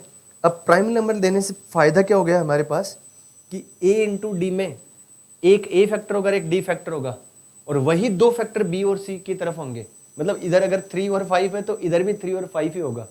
अगर कॉम्पोजिट नंबर होता ना तो बहुत सारी पॉसिबिलिटीज बनाई जा सकती थी, बट प्राइम नंबर होने की वजह से क्या है कि इधर जो दो प्राइम इधर आएंगे ए और डी के लिए, सेम दो प्राइम इधर होने चाहिए, ठीक है। तो अभी ये देखते हैं कि ए और डी जो है वो इक्वल ना है और इनका प्रोडक्ट जीरो के बराबर नहीं आ रहा है, तो कितनी पॉसिबिलिटीज बनेगी।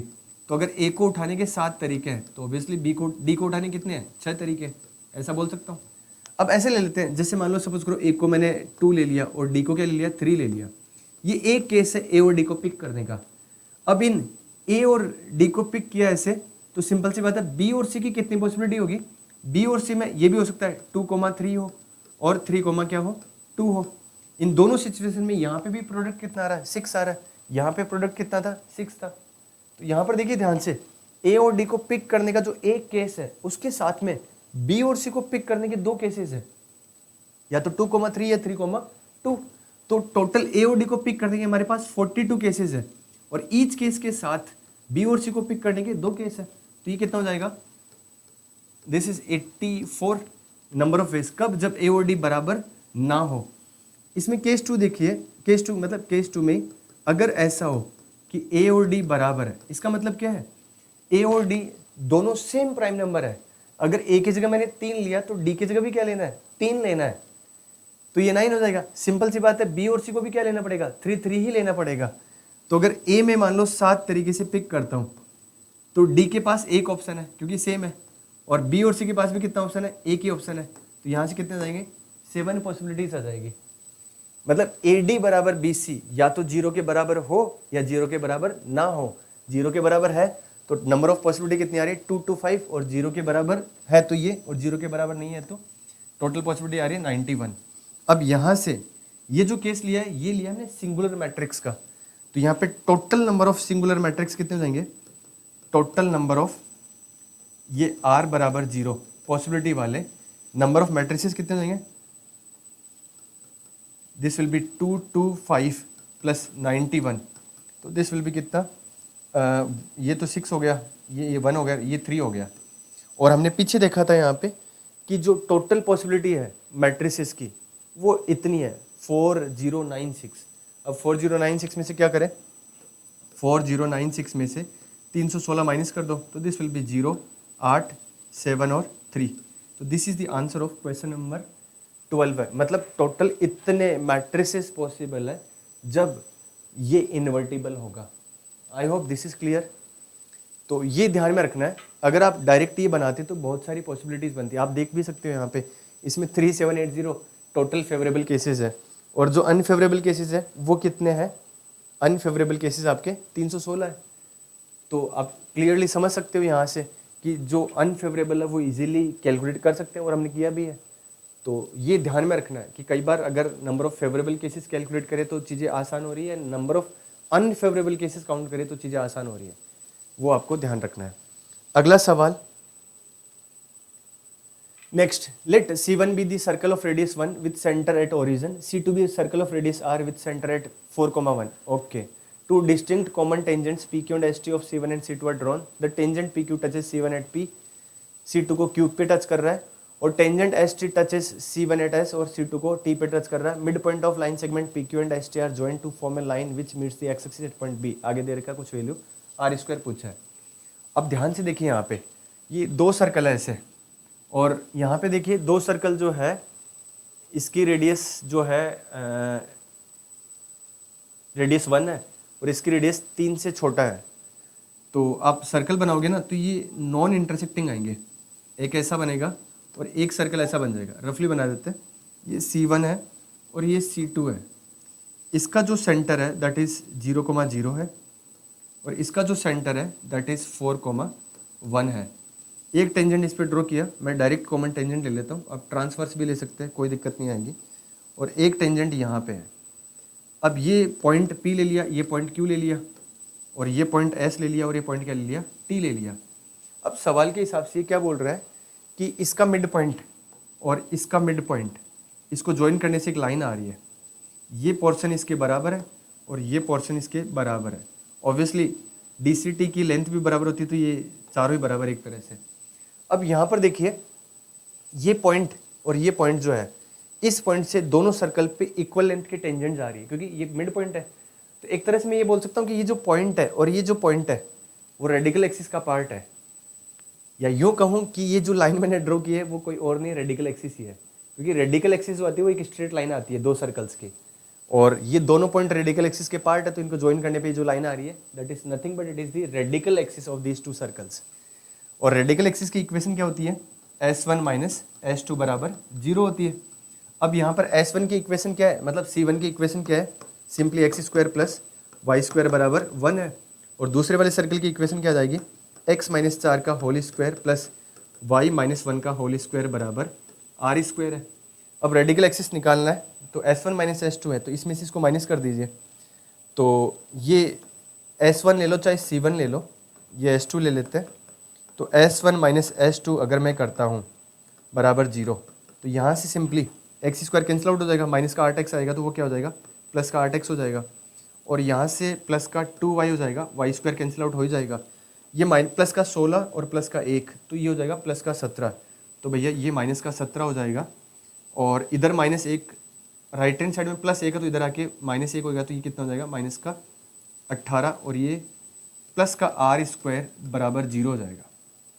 मतलब ये मैंने उस लाइन की इक्वेशन ड्रॉ कर दी, कैलकुलेट कर ली, ये लाइन S1 माइनस S2 बराबर 0। अब ये बोल रहा है कि ये लाइन जहाँ पर x एक्सिस को कट करती है उस पॉइंट को B नाम दिया है। तो सिंपल सी बात है, जहाँ x एक्सिस को कट करेगा उसके लिए क्या करें, फॉर पॉइंट बी बोला उसको, उसके लिए पुट y बराबर 0। तो y बराबर 0 पुट करेंगे तो x क्या आएगा यहाँ से, x coordinate of point B वो that will be 18 minus are square, और अपॉन में कितना जाएगा 8 आ जाएगा। ठीक है, अब ये इसने सवाल में कुछ दे रखा है शायद, हाँ ये पॉइंट ए दे रखा है, और जहाँ एक्स एक्सिस को कट कर रहा है वो पॉइंट मान लेते हैं बी ले लेते हैं, बी के कोऑर्डिनेट हमें पता ही है, और ये ए बी के लेंथ दे रखी है √5, ये कहीं पे भी ले लेते हैं, ठीक है, बाहर हो कहीं पे भी हो, इस लाइन के ऊपर पॉइंट बी होगा जहाँ पर एक्स कोऑर्डिनेट क्या है, वाई कोऑर्डिनेट क्या है आपका 0 है। अब ए बी कैलकुलेट करते हैं, ये कितना है 18 माइनस आर स्क्वायर अपॉन 8 है, और वो 4,1 है। आगे बढ़ते हैं तो देखिए यहाँ पे ए वर्टेक्स जो है that is 18 minus are square upon 8, ये बी है और ये 0, और ए कितना है 4,1 है। तो यहाँ से ए बी स्क्वायर बराबर सिंपली 5 है, और ए बी स्क्वायर कितना जाएगा, that will be 18 minus are square minus का 32/8, और ये कितना हो जाएगा स्क्वायर, और ये प्लस 0 माइनस 1 का होल स्क्वायर बराबर कितना 5 है जो गिवन है, और ये कितना हो जाएगा 5 को उधर भी, इसको एक को उधर भी दिया तो 4 हो गया, 4 और ये इधर चला गया तो ये कितना हो बचेगा आर स्क्वायर प्लस का ये 14 हो जाएगा, और ये इसका होल स्क्वायर, और दिस इज 64 इंटू ये कितना हो जाएगा 4, रूट ले लीजिए तो आर स्क्वायर प्लस का 14 बराबर कितना हो जाएगा, ये 16 आ जाएगा। 16 क्यों आ जाएगा, क्योंकि ये पॉजिटिव है तो यहाँ प्लस माइनस नहीं लेना है, प्लस ही लेना है, तो यहाँ से आर स्क्वायर कितना आ जाएगा, ठीक है, दिस विल बी 2, और शायद क्या पूछा है इसने सवाल में, आर स्क्वायर ही पूछा है, यस आर स्क्वायर पूछा है, तो answer is 2। I hope this is clear, बहुत सिंपल सा सवाल था। अगर हम सवालों को देखें ना तो बहुत आसान सवाल है। अगला सवाल है, consider an obtuse angle to triangle ABC in which difference between the largest and smallest angle is pi/2 and whose sides are in arithmetic progression. Suppose that vertices of this triangle lie on a circle of radius 1. इस triangle के vertex एक circle की circumference पे लाई कर रहे हैं जिसकी radius 1 है। इसका मतलब भैया साफ साफ वो कैपिटल आर की वैल्यू 1 दे रखा है, और कोई इसका मतलब नहीं है ये जो बाकी इन्फॉर्मेशन है। Vertices of this triangle lie on a circle of radius 1, indirectly capital R की वैल्यू 1 बोल रहा है। ABC AP में है, एंगल दे रखे हैं, तो यहाँ पे आपको जो साइन रूल है A बराबर 2R साइन है, B बराबर 2R साइन B, उसका यूज़ करना है, और वहाँ पर कैपिटल आर भी चाहिए, तो इसलिए कैपिटल आर इसने इनडायरेक्टली यहाँ पे दे दिया। और आगे पूछा A अगर सर्कल का ट्राइंगल का एरिया है then the value of 64A का होल स्क्वायर इज। अगले पेज पे चलते हैं, इसको सोल्व करते हैं। सवाल की इंफॉर्मेशन के हिसाब से ऐसा, ये मान लेते हैं स्मॉलेस्ट एंगल थीटा है और ये लार्जेस्ट एंगल है, इन दोनों के बीच में जो डिफरेंस है वो 90 डिग्री का है, तो ये π/2 प्लस थीटा हो जाएगा। 180 में से दोनों को माइनस करेंगे तो ये जो एंगल है सिंपली ये कितना हो जाएगा π/2 माइनस 2 थीटा हो जाएगा। इसको B ले लेता हूँ मैं, इसको A ले लिया और इसको क्या ले लिया C ले लिया।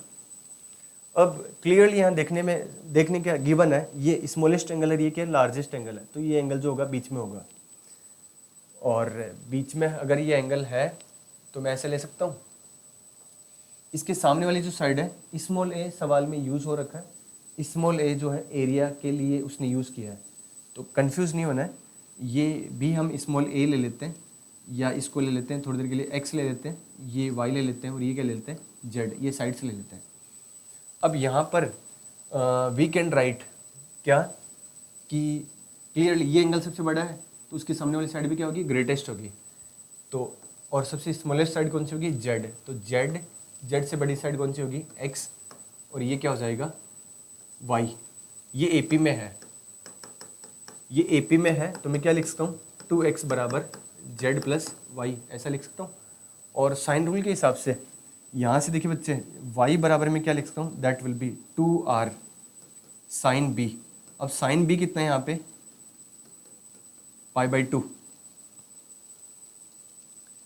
π/2 plus theta which is 2 cos theta, और x बराबर क्या आएगा यहाँ पर, x बराबर होगा आपका that is 2r sign a कितना है, दिस इज π/2 माइनस 2 थीटा, तो ये कितना हो जाएगा 2 cos 2 थीटा आ जाएगा। और यहाँ से z बराबर क्या लिखेंगे, z बराबर 2r साइन सी, 2r साइन सी जो कि कितना है, थीटा है, तो simply this will be 2 sine theta आ गया।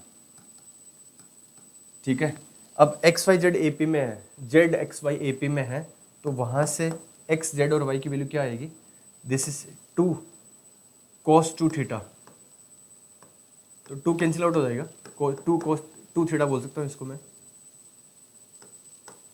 और जेड क्या हो जाएगा, दिस इज 2 साइन थीटा, तो 2 तो हट ही गया, तो ये साइन थीटा आ जाएगा। और वाई कितना हो जाएगा, cos थीटा, ऐसे लिख सकते हैं। इसको सोल्व करें अगर हम, तो ये cos square minus sine square होगा, तो यहाँ से cos प्लस साइन कॉमन ले सकते हैं, तो एक तो क्या आएगा, cos theta plus sine theta बराबर 0 आ जाएगा। और क्या आ जाएगा, एक हो जाएगा 2 cos theta minus sine theta बराबर 1 आ जाएगा। अब यहाँ पर देखिए, ये स्मॉलेस्ट एंगल है, 90 से तो बड़ा नहीं हो सकता, एक्यूट एंगल ही होगा ऑब्वियसली। एक्यूट एंगल है तो ये भी पॉजिटिव, ये भी पॉजिटिव, तो ये तो पॉसिबल नहीं होगा क्योंकि दोनों टर्म क्या है, पॉजिटिव है। और यहाँ पे क्या होगा, इसको देखें तो यहाँ से जो भी थीटा आएगा वो यहीं से आएगा। अब एक बार यहाँ पर देखिए, जो 2 cos थीटा है वो 2 cos थीटा वाई है, और 2 साइन थीटा क्या है, जेड है। और y में से अगर z को माइनस करूँ तो AP का कॉमन डिफरेंस का ट्वाइस आएगा, मतलब this is nothing but it is 2d, 2d बराबर क्या आ जाएगा, 1। तो यहाँ से जो AP है उसका कॉमन डिफरेंस कितना आ जाएगा, हाफ, ये आएगा। फर्दर इसका स्क्वायर करिए आप, इधर लेते हैं, इसका स्क्वायर अगर मैं करूँ तो ये कितना आ जाएगा, 1 माइनस का साइन 2 थीटा इक्वल टू कितना आ जाएगा, 1/4। यहाँ से साइन 2 थीटा कितना आ जाएगा, दैट विल बी 3/4। और यहाँ से अगर मैं cos 2 थीटा निकालूँ, cos 2 थीटा, तो दैट इज़ कितना, √7/4 आ जाएगा। तो अब देखिए यहाँ से cos 2 थीटा पता है, d पता है, cos 2 थीटा पता है, इसका मतलब हमें x पता है, तो x कितना आ जाएगा, x मतलब ये वाला टर्म, ये पता है, एंड दिस इज √7/2। ये cos 2 थीटा है, तो यहाँ से देखिए, यहाँ से x बराबर कितना हो जाएगा, 2 इंटू √7/4, तो दिस विल बी √7/2। ये x की वैल्यू आ गई, और d पता ही है आपको, तो x की वैल्यू आपकी √7/2 आ रही है। यस, ये √7/2, ये √7/2 है, और ये कितना आ जाएगा, √7/2 माइनस का हाफ, और ये √7/2 प्लस का हाफ, क्योंकि भैया AP में है। तीनों साइड्स पता लग गई, हेरोन्स फॉर्मूला से एरिया निकाल सकते हैं। आगे बढ़े, √7/2, और ये क्लियर है, ठीक है। जो 3 साइड्स है वो है √7/2 माइनस का हाफ, एक है √7/2 और एक है √7/2 प्लस का हाफ, ये 3 साइड्स हैं। यहाँ से अगर मैं सेमी पेरीमीटर निकालूँ तो दैट विल बी, ऐड करने पे हाफ हाफ तो गया, और ये कितना आएगा, 3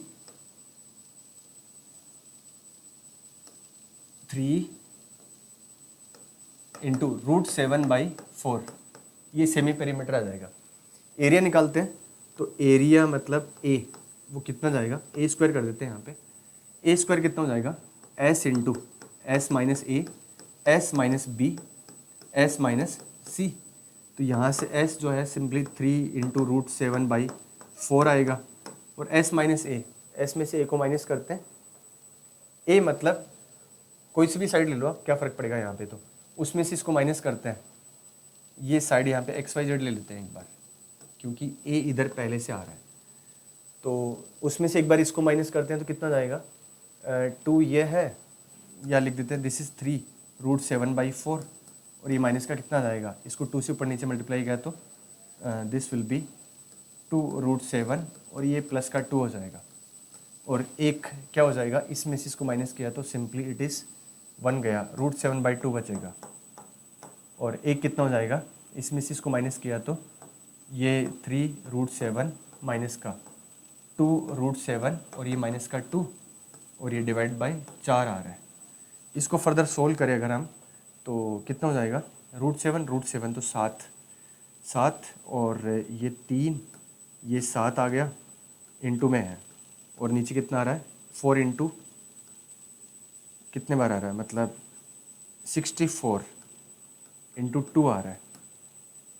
ये कितना आ जाएगा, दिस इज √7 प्लस का 2 और ये √7 माइनस का 2 लास्ट वाला फैक्टर। तो सोल्व करने पर कितना आएगा, ये 7 माइनस 4 तो 3, तो 3 तो ये 9 आ गया और ये 7 आ गया। और ये कैलकुलेशन तो सही की है ना, उसमें से अगर मैं इसको माइनस करूँ तो 3 2 गया तो √7/4, सॉरी ये 4 आएगा, ये 4 आएगा, तो ये 4 आएगा, ये 4 है, तो ये कितना हो गया एक तरह से 16 इंटू 16 हो गया, ऐसे बोल सकता हूँ। ये a² आ गया, ठीक है। यहाँ से a कितना आ जाएगा, a सिंपली 3/16 √7 है। और उसने क्या पूछा है, उसने पूछा है सवाल 1 में 64 a का होल स्क्वायर। तो 64 कितना हो जाएगा, 64 से मल्टीप्लाई कर दो तो सिंपली कितना 4, तो 12 है, √7 का होल स्क्वायर आ जाएगा। तो ये कितना हो जाएगा बच्चे 144 इंटू 7, तो दिस इज 7 चौक 28, 8 आ गया और 28 2 30 और 7 और 3 तो 1008 आ गया। मतलब ये पहले वाले का आंसर है, जो कि सवाल क्या है, ए अगर एरिया है तो 64 a का स्क्वायर उसकी वैल्यू क्या आएगी, तो दैट इज 1008।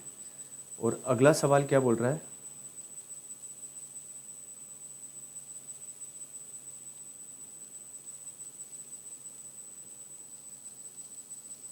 ड्रिस ट्रायंगल, ठीक है, देन रेडियस, इन रेडियस। अगला सवाल इन रेडियस पूछा है। तो अब देखिए यहाँ पे इन रेडियस मतलब आपको सिंपल सा फॉर्मूला पता है, डेल्टा/s। और डेल्टा कितना कैलकुलेट किया हमने अभी, दैट इज 3√7 अपॉन कितना 16, और ये था डेल्टा आई थिंक, हाँ ये आ गया। और s कितना था 3√7/4, 3√7/4, तो ये 3√7/4, तो दिस इज 1/4, ये कितना आएगा 0.25। ये इन रेडियस की वैल्यू आ गई। बहुत सिंपल सा सवाल था, बस थोड़ी बहुत कैलकुलेशन थी, थोड़ा साइन रूल यूज़ हुआ है और थोड़ी सी ट्रिग्नोमेट्रिक इक्वेशन की बेसिक कैलकुलेशंस थी। अगले सवाल पे चलते हैं। आगे क्या बोल रहा है, देखिए बहुत बेसिक सा सवाल है प्रोबेबिलिटी का, शायद बोर्ड लेवल का भी नहीं है ये सवाल, बोर्ड लेवल के पॉइंट ऑफ व्यू से भी आसान सवाल है, बस लंबी चौड़ी कैलकुलेशन दे रखी है। ये बोल रहा है कि टोटल 49 ये डॉट है इस ग्रिड के अंदर, और ये बोल रहा है आगे कि be the point of intersection in some order we से AI AJ आर फ्रेंड्स। ये 2 डॉट है, उनको फ्रेंड बोला जाएगा अगर वो कॉलम वाइज या रो वाइज एडजेसेंट है। जैसे मान लो ये पॉइंट है, अगर ये पॉइंट है ये इसका फ्रेंड है क्योंकि कॉलम वाइज वो एडजेसेंट, वो रो वाइज एडजेसेंट है। इसका ये भी फ्रेंड है क्योंकि रो वाइज एडजेसेंट है। इसका ये भी फ्रेंड है क्योंकि कॉलम वाइज एडजेसेंट है दोनों। ये भी इसका फ्रेंड है, मतलब एक तरह से इस पॉइंट के 4 फ्रेंड है, ये भी, ये भी, ये भी और ये भी, ठीक है। तो अगर वो कॉलम वाइज या रो वाइज एडजेसेंट है, कहने का मतलब है ये जो छोटे छोटे यूनिट, ये मान लेते हैं कि इसकी लेंथ 1 यूनिट है, तो 1 यूनिट की लेंथ के जो एंड पॉइंट है ना, दे आर फ्रेंड्स, वो चाहे वर्टिकल हो चाहे हॉरिजॉन्टल हो। आगे क्या बोल रहा है, PIB the probability that a randomly chosen point has I many friends, let x be है random variable such that for I 0 से लेकर 4 तक the probability PI then the value of 7 expected value of x। आप देखिए probability distribution का सवाल है, ये ऐसे कहना चाह रहा है कि अगर I बराबर 0 है तो I बराबर 0 का मतलब क्या है कि नंबर ऑफ पॉइंट्स देखने हैं जिसके 0 फ्रेंड्स है। I मैनी फ्रेंड्स मतलब एक पॉइंट जिसके 0 फ्रेंड्स है, ठीक है, उसकी जो प्रोबेबिलिटी है वो P0 होगी। नंबर ऑफ पॉइंट्स या वो पॉइंट्स जिनका एक फ्रेंड है एग्जैक्टली उनकी जो प्रोबेबिलिटी है वो P1 होगी। और जिस पॉइंट के 2 फ्रेंड्स हैं, मतलब उसके वर्टिकली या हॉरिजॉन्टली 2 एडजेसेंट अगर एग्जैक्टली पॉइंट है, तो ऐसे पॉइंट्स की जो प्रोबेबिलिटी है पिक करने की, उसकी प्रोबेबिलिटी P2 है, सिमिलरली P3 है, P4 है। तो देखिए इसको प्लॉट करते हैं। ये कुछ ऐसा बोल रहा है, ऐसा बोल रहा है, मतलब xi और ये प्रोबेबिलिटी हो गई, और यहाँ पर आई की वैल्यू 0 है, 1 है, 2 है, 3 है, 4 है। अब इसके अंदर ये क्या है भाई, ये 0 फ्रेंड होने की। तो आप इस डायग्राम में देखिए, यहाँ पे ध्यान से, इस डायग्राम में कोई भी पॉइंट चूज करिए आप कहीं पे भी, उसके या तो वर्टिकली कोई पॉइंट मिलेगा या हॉरिजॉन्टली मिलेगा। ये पॉइंट, ये कॉर्नर उठाइए, ये जो कॉर्नर है इसके भी 2 फ्रेंड है, एक ये फ्रेंड है और एक ये फ्रेंड है, ठीक है। चारों कॉर्नर पे जितने भी ये 4 कॉर्नर है, each corner, this corner, this corner, ये जो 4 वर्टिसेस है 4 कॉर्नर पे, ईच वर्टेक्स के 2 एग्जैक्टली फ्रेंड्स है, एग्जैक्टली 2 फ्रेंड्स है। और ये जो बाकी के पॉइंट है ये वाले, जैसे ये पॉइंट मैंने पिक कर लिया, इसमें 2 तो वर्टिकली इसके एडजेसेंट है, एक हॉरिजॉन्टली, मतलब इस पॉइंट के 3 फ्रेंड्स हैं।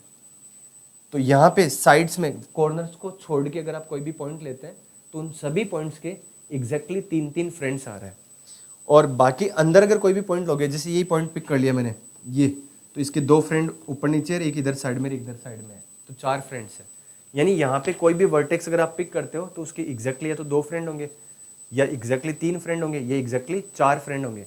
एग्जैक्टली 1 फ्रेंड कभी नहीं होगा, ये एग्जैक्टली 0 फ्रेंड कभी नहीं होगा।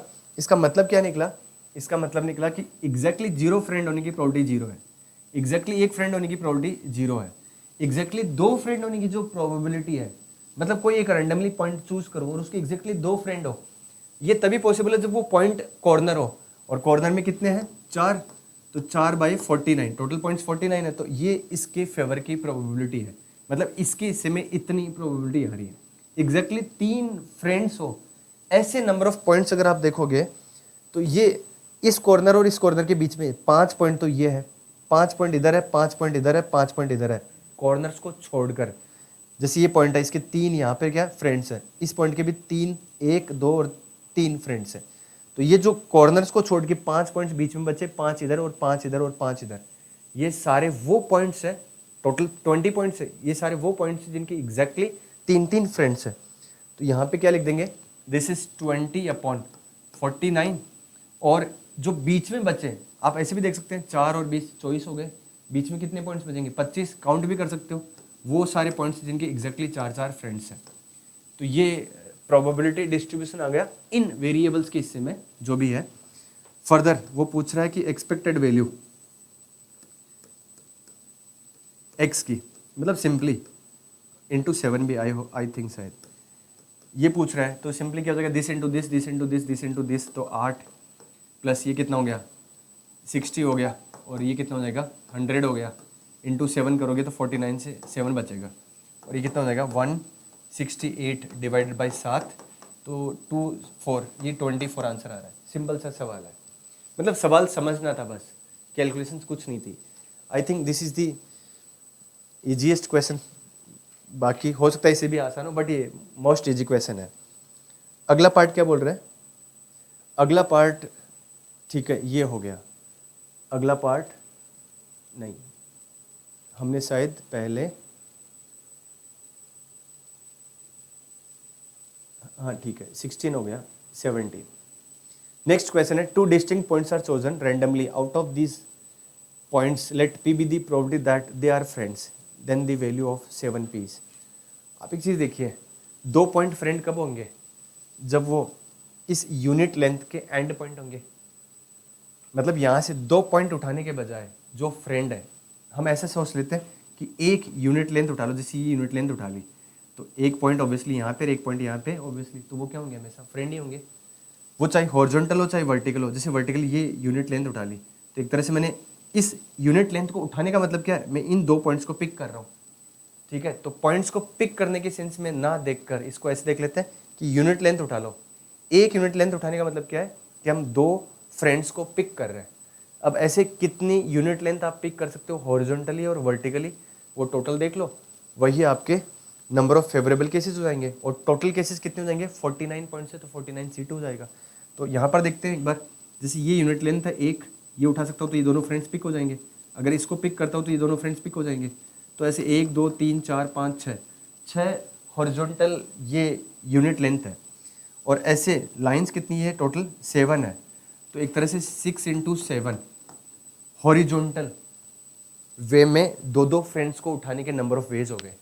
सेम वर्टिकल में हो सकता है तो × 2 कर दिया, और टोटल उठाने की पॉसिबिलिटी कितनी है 49C2, तो this will B 6 into 7 into ये 4 अपॉन 49 और 48, ये तो 7 बचा और ये 24 है तो ये 2 बचा, तो कितना हो जाएगा P बराबर 1/14, तो यहाँ से 7P बराबर क्या आ जाएगा 1/2 विच इज़ इक्वल टू 0.5, ये इसका आंसर है।